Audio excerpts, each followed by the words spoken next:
So many people that are not only just getting started, they've been in for a while, and they always have that same question. When's it time to lawyer up?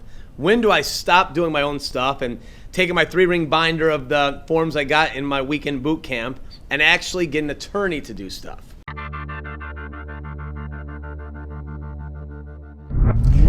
Right at the beginning, take those binders, take the forms you got, take them to your local lawyer, and make sure that they're dialed in for your particular city, county, and state. And then the next thing I'm going to tell you, Rob, is with your business plan, build into it a budget for keeping a lawyer on retainer and having a reserve in case you got to pay extra because something starts to go sideways. That's how you're going to save a deal. That's how you're going to protect your investment. Are all lawyers created equal? Absolutely not. No way, Jose. There are some lawyers that are brilliant in certain areas, and they're absolutely clueless in certain areas. I mean, I should be accused of malpractice the moment I would touch certain kind of cases. I love hearing you say that because there's been so many times I've been on the other side of a deal and someone's like, well, I need my attorney to look this over. I'm like, they can look at it, it's fine. And next thing you know, they come back with these crazy revisions that make absolutely no sense. And you ask, do they practice real estate law? And they go, no, it's a family friend, they're a divorce attorney. I'm like, no. I go, listen, go spend the money and take it to a real estate attorney to have them handle this because I've seen some botched up stuff coming back out. Oh, yeah. It's terrible. But at the same time, I shouldn't touch anything in criminal defense. Right. No way, Jose. I mean, I'd be guilty of that one. But when it comes to real estate and IRA stuff, that's my passion.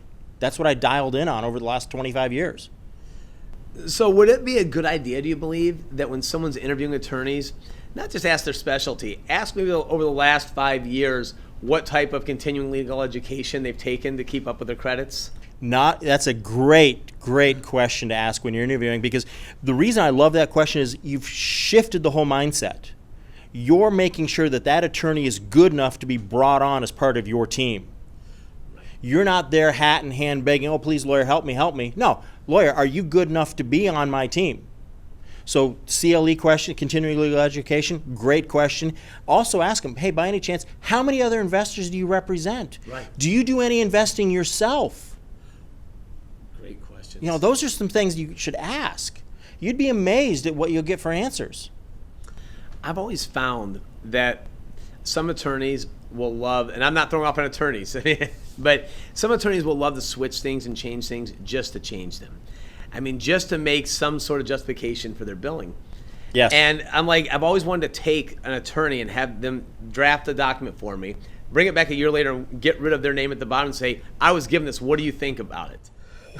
Yeah, just to see. They're like, oh my gosh, section 3, got to get rid of that. That's the death. Well, and I've caught myself doing that same thing where I'll keep flip-flopping back and forth between words and phrases, and it really drives my staff crazy.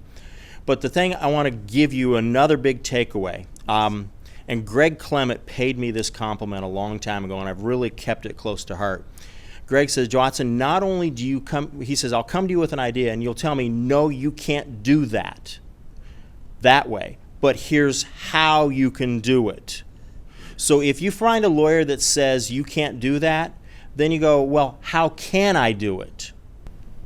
That's great advice. That's a huge takeaway because clearly, as an investor, we know how not to get something done, but you have to have that advice. Right.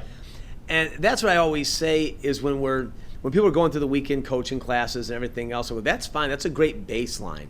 But that's not where education ends. That's just where it's barely beginning. Barely beginning, yes. I mean, the things I run across daily, literally, it's just mind-boggling. Like yesterday, for instance, right before we recorded, I got a phone call, and a deal's getting ready to close. The lady had power of attorney for her parents in a nursing home and everything else, brings an unnotarized copy of a power of attorney in and thinks it's good to go. Nope.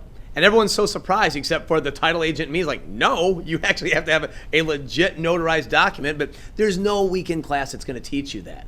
And I only learned that through hiring attorneys and going through it multiple times. Well, the bottom line takeaway is you're going to get better as an investor, both as an investor by doing more and more deals, just getting out there, making offers, be prepared to have it go sideways and figure out how to solve it.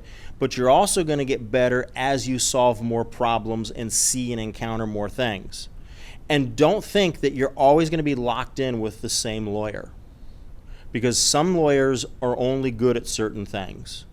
And if that lawyer isn't growing and committed to growing their own knowledge base in the practice, particularly in real estate area, someday you're going to outgrow them.